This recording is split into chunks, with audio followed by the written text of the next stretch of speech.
오늘 영상은 인터넷 끝판왕과 함께합니다. 인터넷 가전 렌탈 변경, 인터넷 끝판왕과 함께하세요.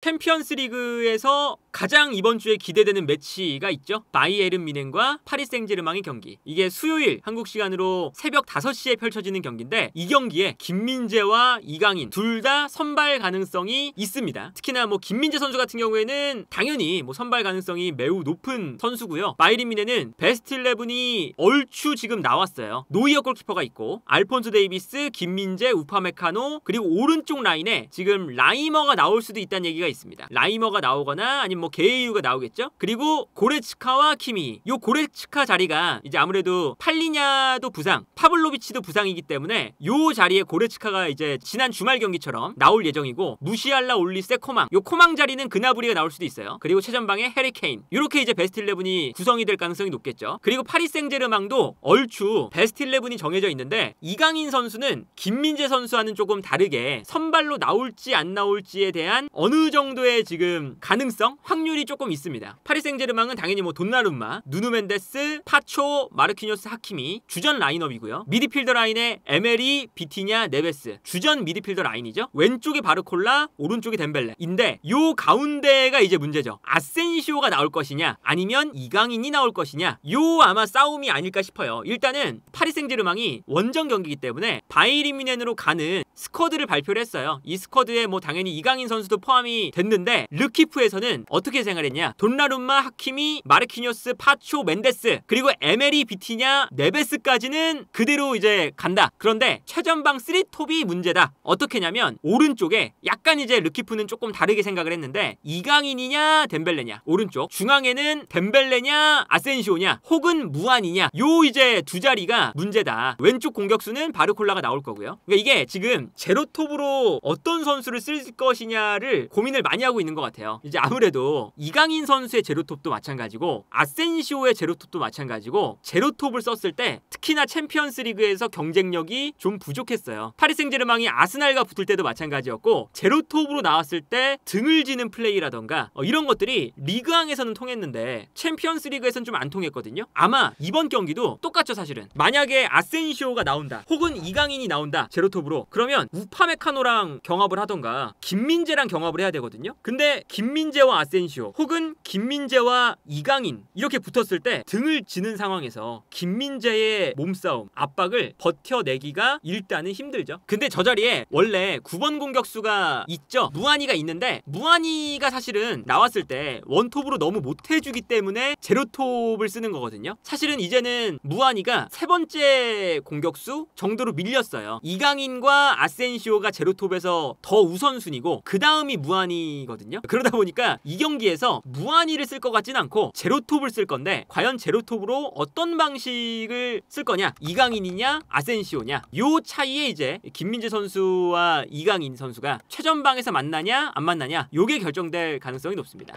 그리고 이제 지금 대안으로 떠오르는 게 이거를 한번 하긴 했습니다. 덴벨레를 제로톱으로 두고 이강인을 오른쪽으로 빼는, 이것도 엘리케 감독이 했던 적이 있어요. 근데 이게 어찌됐든 덴벨레도 결국에는 내려와서 플레이를 하니까 덴벨레가 내려올 때 이강인이 가운데로 가거나 아니면 에메리나 네베스가 좀 올라와서 가운데 공간을 커버하는 이러한 형태로 경기가 진행이 됐었거든요. 그러다 보니까 파리 생제르맹 입장에서는 제로톱에 어떤 선수를 두느냐에 따라서 김민재의 상대도 달라질 것이다. 그리고 만약에 이강인 선수와 만나게 된다면 아주 재밌는 형태가 될 겁니다. 그러니까 파리 생제르맹이 최근에 경기력도 좋지 않고, 그리고 파리 생제르맹의 지금 챔피언스 리그 순위도 좋지가 않잖아요. 파리 생제르맹이 25등이에요. 1승 1무 2패입니다. 매우 안 좋은 성적이죠. 그러다 보니까 이번 경기도 지면은 진짜 안 되는 상황이거든요. 파리 생제르맹이. 그런데 바이에른 뮌헨과의 경기에서는 어느 정도 바이에른 뮌헨을 공략할 수 있는 포인트가 존재를 해요. 그리고 그 포인트가 제 생각에는 이강인을 활용했을 때 극대화가 될 수가 있다. 왜 그러냐면 어쨌든 바이에른 뮌헨은 라인을 매우 높게 끌어올리는 팀입니다. 그래서 김민재와 우파메카노가 칭찬을 받는 거잖아요. 라인을 높게 끌어올렸을 때 이 뒷공간을 완벽하게 커버를 하는 선수들이기 때문에. 그런데 파리 생제르맹에서 이 뒷공간으로 가장 날카로운 패스를 패스를 보내줄 수 있는 선수가 이강인이거든요. 그러니까 이강인 선수가 뭐 파리 생제르맹 내에서는 패스적으로만 보면 이제는 아주 명확하게 가장 패스를 잘하는 선수예요. 찬스 메이킹을 잘하는 선수거든요. 그리고 이강인 선수가 제로톱으로 나왔을 때 좋았던 건 뭐냐면 무안이라던가 아센시오가 못하는 플레이를 이강인 선수가 합니다. 어떤 거냐? 이강인 선수가 등을 지는 플레이를 꽤나 잘하거든요. 물론 무안이나 아센시오가 이강인 선수보다 키가 큰데 키와 다르게 버티는 플레이, 힘이 이강인 선수가 더 좋아요. 그래서 이제 리그왕에서 이강인 선수가 나올 때 보면 제로톱으로 나왔을 때 후방에서 볼이 넘어오는 순간 상대 중앙 수비수와 경합을 하면서 등을 집니다. 등을 졌다가 여기서 볼을 받은 다음에 돌아서는데 성공을 하면 성공을 하자마자 바르콜라, 덴벨레 이 선수들에게 찔러주는 패스가 들어가는 거죠. 그래서 요 경기는 파리 생제르맹이 과감하게 올라오는 바이에른 뮌헨의 수비 라인, 김민재와 우파메카노의 공격적인 수비에 대응해서 아마 이강인을 기점으로 활용해서 패스가 들어가는 게 가장 이상적일 거예요. 그러면 어쩔 수 없이 김민재와 이강인이 1대1로 붙는 장면이 많이 나올 겁니다. 정말 많이 나올 거예요. 이강인 선수가 제로톱으로 나오고 김민재가 이제 선발로 나오고 요게 이제 성립이 되면 이강인과 김민재는 경기 내내 계속 만날 겁니다. 왜냐면 여기를 거쳐가야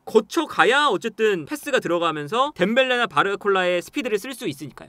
그러면 이제 우리가 좀 슬프지만 우리 그 선수들이 만날 때 과격한 몸싸움은 아무래도 안 했으면 좋겠다는 마음이 있지만 여기서는 이강인도 마찬가지고 김민재도 마찬가지고 그 누구도 물러설 수가 없습니다. 김민재도 분데스리가에서 하는 것처럼 다른 선수들한테 하는 것처럼 달라붙어서 여기서 몸싸움을 부딪혀줘야죠. 강하게 부딪혀줘야 이강인이 볼 컨트롤을 제대로 못하고 볼을 빼앗을 수도 있고 패스가 제대로 못 나가게 만들 수가 있습니다. 여기서. 그래서 이 경기가 정말 이강인과 김민재의 싸움이 될 가능성도 충분히 있다. 그리고 여기에 더해서 만약에 이강인 선수가 오른쪽 측면으로 나와도 김민재랑 붙을 가능성이 꽤 높아요. 왜 그러냐면 덴벨레가 만약에 나온다라고 했을 때도 덴벨레가 뭐 내려가서 이제 플레이를 하기 때문에 덴벨레가 내려갈 때 김민재가 달라붙는 장면들이 많이 나오겠죠. 근데 이런 장면도 있겠지만 이강인을 거쳐서 간다면 이강인이 볼을 잡고 하키미가 올라올 때 그러니까 파리 생제르맹의 공격이 어떤 방식으로 진행되냐? 이강인이 측면에서 볼을 잡을 때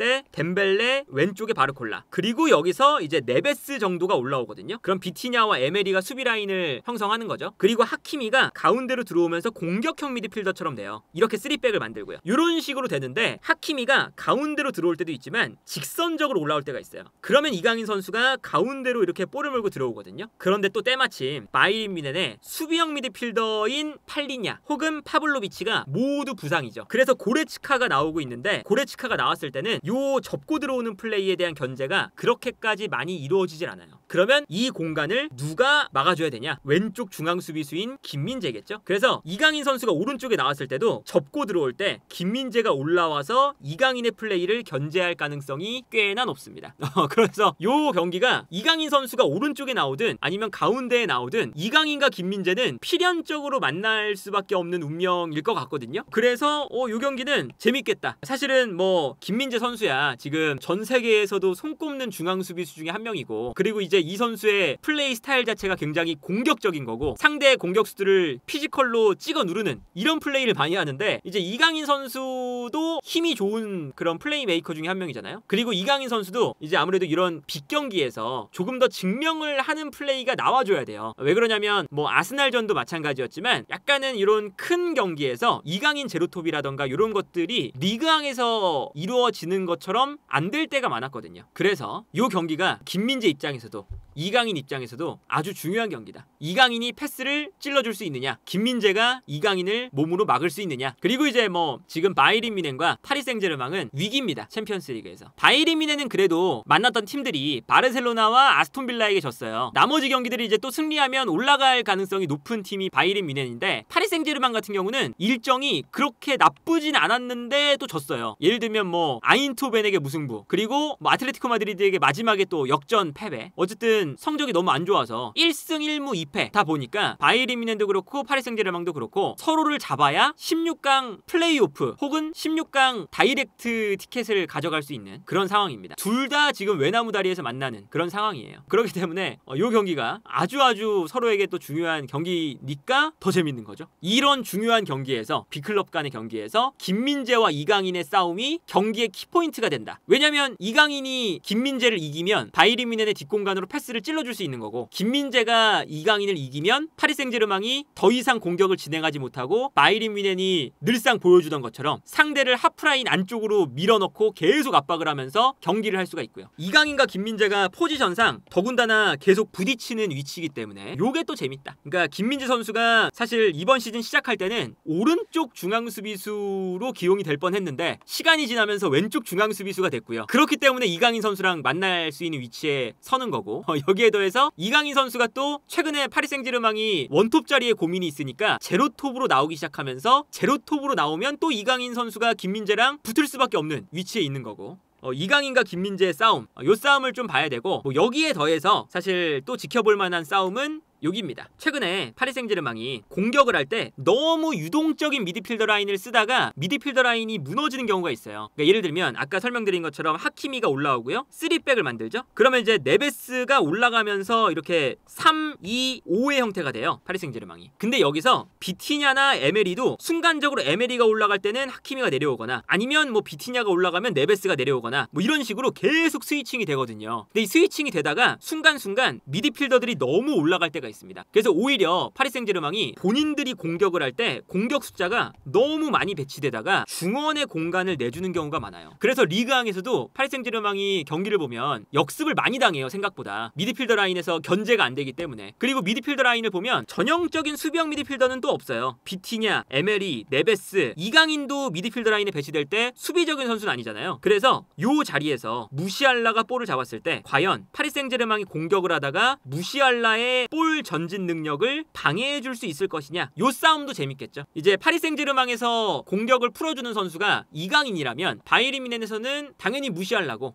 무시알라가 볼을 끌고 올라올 때 지금 약간 부족한 파리 생제르맹의 미드필더 라인에서의 수비가 이게 무너지면 무너질수록 바이에른 뮌헨에게는 공격적인 찬스가 아마 많이 나올 거다. 그리고 이제 여기에 더해서 아마도 파리 생제르맹이 매우 유동적인 이 선수의 배치가 바이에른 뮌헨에게 생각보다는 어려움을 줄 수는 있어요. 왜냐면 아까 설명드렸던 것처럼 파리 생제르맹 이렇게 공격 라인을 만드는데 사실상 요 앞쪽에 있는 선수들이 위치가 없어요. 사실은 유동적으로 변하거든요. 이강인도 원톱에 있을 때 원톱에 있다가 갑자기 내려가서 에메리가 올라올 때도 있고요. 예를 들면 네베스가 갑자기 내려오면 비티냐가 올라가고, 하키미가 내려가 있으면 에메리가 왼쪽으로 가고 네베스가 올라오면서 비티냐가 중앙, 이강인이 오른쪽, 뭐 이런 식으로도 바뀌어요. 하나의 위치가 없는 상황이거든요. 근데 여기서 바이에른 뮌헨은 우파메카노와 김민재가 1대1로 압박을 할 때가 많습니다. 선수들을 대인마크를 걸 때가 많죠. 그래서 혹여나 예를 들어서 이강인이 비티냐와 자리를 바꾼다 라고 했을 때 김민재는 올라가 있는데 이강인은 수비형 미드필더처럼 내려오는 상황, 그런 순간 공간이 나면서 하키미가 침투하거나 이런 움직임도 나오거든요. 그리고 이러한 움직임에 바이에른 뮌헨이 뭐 최근 들어서 아스톤 빌라에게 패배할 때도 저런 상황에서의 미스 때문에 실점이 나오기도 했었고, 뭐 예를 들면 프랑크푸르트전에서 마르무시를 놓친 장면도 저렇게 스위칭이 되는 장면에서 놓치기도 했어요. 그래서 이런 장면들을 보면 파리 생제르맹도 바이에른 뮌헨의 수비가 강력하지만, 김민재와 우파메카노의 수비력이 참 좋지만 이 선수들이 대인마크를 굉장히 강하게 거는 선수들이기 때문에 이 대인마크를 오히려 스위칭으로 혼선을 줄 수가 있다. 그리고 그 역할을 이강인이 해야 되고, 이강인이 제로톱으로 나오면 김민재를 끌어내는 역할, 김민재를 한 곳에 위치시키지 않고 측면이든 반대편이든 아니면 내려오든 김민재를 끌어내는 역할을 아마 이강인 선수가 또 맡을 가능성이 있습니다. 이런 장면과 이런 구도들을 보면